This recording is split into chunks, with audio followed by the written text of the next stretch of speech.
Hello and welcome to Top Stories on Viewer Television. My name is Zainab Ibrahim. The National Security Advisor, Malam Nuhu Ribadu, has asked Nigerians to be patient with the Bola Tinubu administration, noting that the crisis inherited from the previous government will not disappear overnight. Ribadu said President Tinubu inherited serious active security challenges capable of bringing the country to its knees. Citing the Boko Haram insurgency in the northeast, militancy and oil theft in the Niger Delta region, insecurity in the southeast, and banditry in the northwest.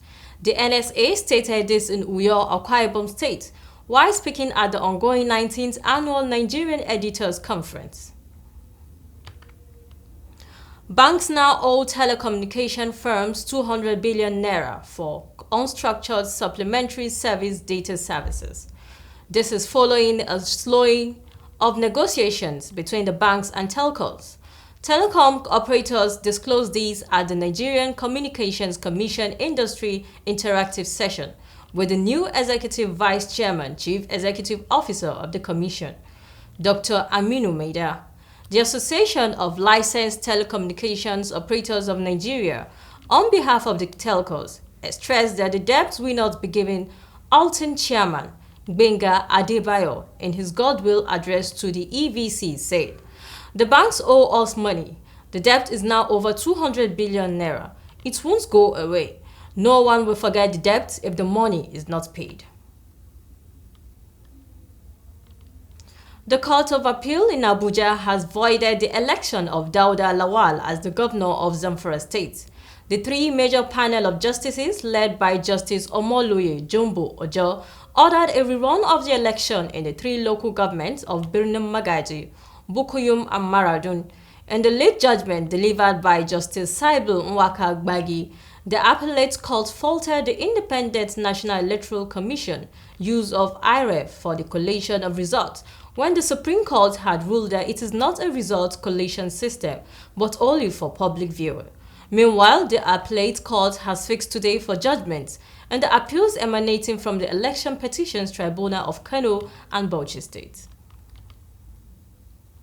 The National Peace Committee has said the persistence of the culture of vote buy, intimidation, voter apathy, among others, during last Saturday's off-cycle governorship elections in Bayelsa, Imo, and Kogi states is disturbing.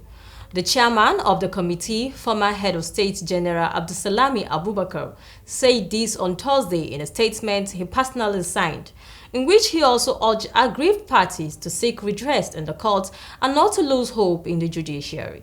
He, however, commended the people of Bayelsa, Imo, and Kogi State for defying obstacles and threats by performing their civic duties.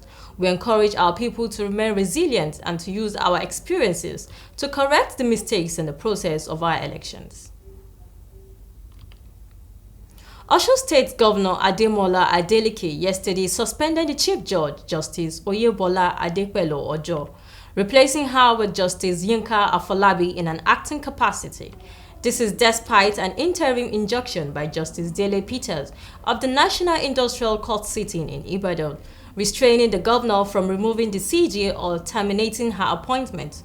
Justice Peters ruled on a motion ex parte filed by Justice Ojo through her counsel Oladipo Olasokpe Adeleke, the Attorney General and Commissioner for Justice. The Osun Judicial Service Commission and the Accountant General are the defendants. Ondo State Governor Rotimi Akeredolu yesterday got a vote of confidence from members of his Executive Council. 31 of them signed the document, affirming their faith in his capacity to continue leading the state.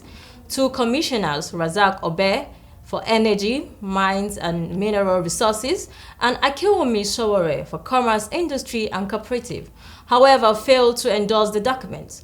Governor Akeredolu is recuperating in Ibadan, where he is steering the affairs of the state since his return from medical vacation in Germany on September 7. His estranged deputy, Luki Aiyedatiwa, who is facing charges of gross misconduct and likely impeachment by the House of Assembly, is believed to be staying in Abuja. The chairman of the Board of Trustees of the Center for Transparency Advocacy, Dr. Chima Amadi yesterday said the Independent National Electoral Commission experienced internal sabotage during the last general elections because some partisans Nigerians were appointed as resident electoral commission. He said it was unfortunate that there was no sufficient pressure to resist such appointments. He commended INEC's plan to prosecute 215 people who allegedly committed electoral offenses during the poll. Amadi, who made the submissions in a paper at the 19th All Nigeria Editors Conference in Uyo, Akwa Ibom, said it was time to stop politicians from interfering with the electoral system. Naira recorded the biggest fall in recent times, exchanging from 1,105 at the Nigerian Autonomous Foreign Exchange Market. The Central Bank of Nigeria approved official market. The currency depreciated by over 200 naira within hours after it opened earlier in the day at 830 naira. However, the fall would not last as the currency bounced back, closing at 841.14 on Thursday. According to Reuters, the sharp depreciation of the currency yesterday brought the official exchange rate within touching distance of the parallel market rate. At the parallel market, newsmen report that dollars opened at 1,135 and closed at 1,150 to 1,200 naira. And that is all we have on Top Stories today. Many thanks for watching.